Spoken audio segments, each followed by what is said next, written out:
Friedel craft अभिक्रिया।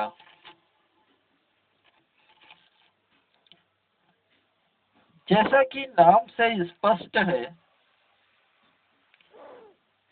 Friedel और craft नाम का दो वैज्ञानिक हैं और उन्होंने एक ऐसी अभिक्रिया दिया जिसमें बेंजीन की अभिक्रिया होती है। तो फ्रीडल और क्राफ्ट ने सन 1877 में ये देखा कि जब बेंजीन एल्किल हैलाइड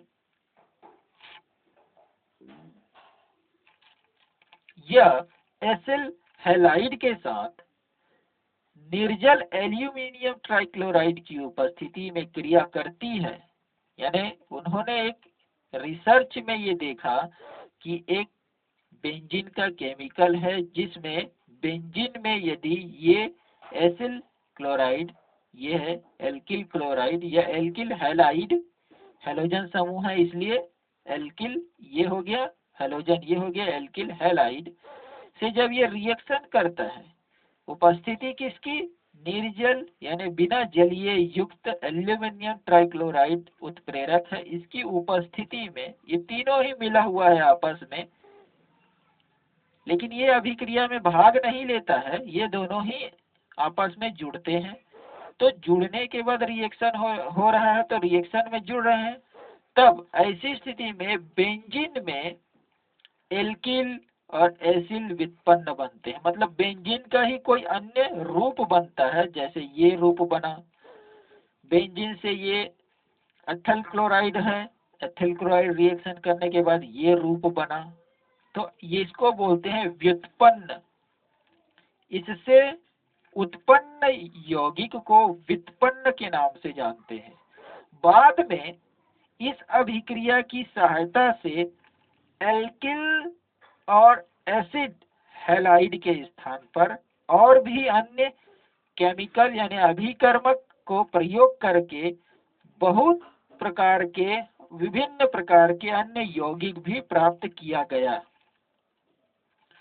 निर्जल एल्यूमिनियम ट्राइक्लोराइड के अतिरिक्त हम निर्जल आयरन ट्राइक्लोराइड, निर्जल जिंक डाइक्लोराइड, निर्जल स्टेनस डाइक्लोराइड, निर्जल स्टेनस टेट्राक्लोराइड और बेरियम बोरॉन बोरॉन ट्राइक्लोराइड को भी प्रयोग में ला सकते हैं।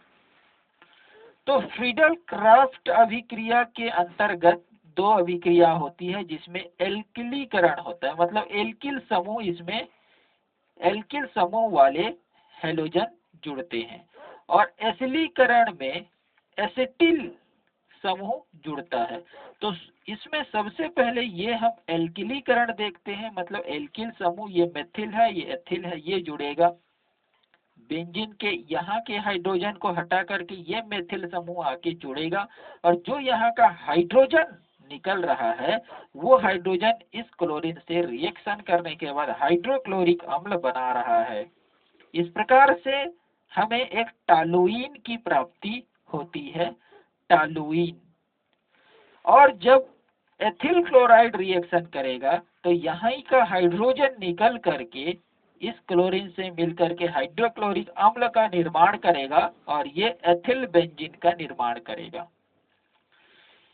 इसी के साथ ही साथ जब हम ये देखते हैं एसिलीकरण देखते हैं, तो एसिलीकरण के जो फ्रीडल क्राफ्ट अभिक्रिया है इसमें एसिटिल क्लोराइड ये होता है CH3COCl, ये होता है एसिटिल क्लोराइड, ये बेंजीन से रिएक्शन करने के बाद यहाँ का हाइड्रोजन निकलेगा और ये क्लोरीन के साथ अभिक्रिया करने के बाद हाइड्रोक्लोरिक अम्ल बनाता है, और ये जो CH3CO समूह है वो यहाँ आकर के जुड़ेगा COCH3, इसको कहते हैं एसीटोफिनोन। ये फिनोन है, फेनिल समूह है, फेनिल समूह ये है, और ये एसीटो समूह है इसलिए एसीटोफिनोन। ओन समूह इसलिए लगा है क्योंकि इसमें कीटोन है, CO समूह है। इसी प्रकार से अगर इसकी मात्रा बढ़ा दें CH3CO होल 2O, ये ईथर समूह है, तब भी ये एसीटोफिनोन बनाएगा, लेकिन अब हाइड्रोक्लोरिक अम्ल न बन के एसिटिक अम्ल का निर्माण करेगा। CH3COOH ये एसिटिक अम्ल बनाएगा। तो ये है फ्रीडल क्राफ्ट अभिक्रिया, जिसमें एल्किलीकरण होता है और एसिटिलीकरण होता है।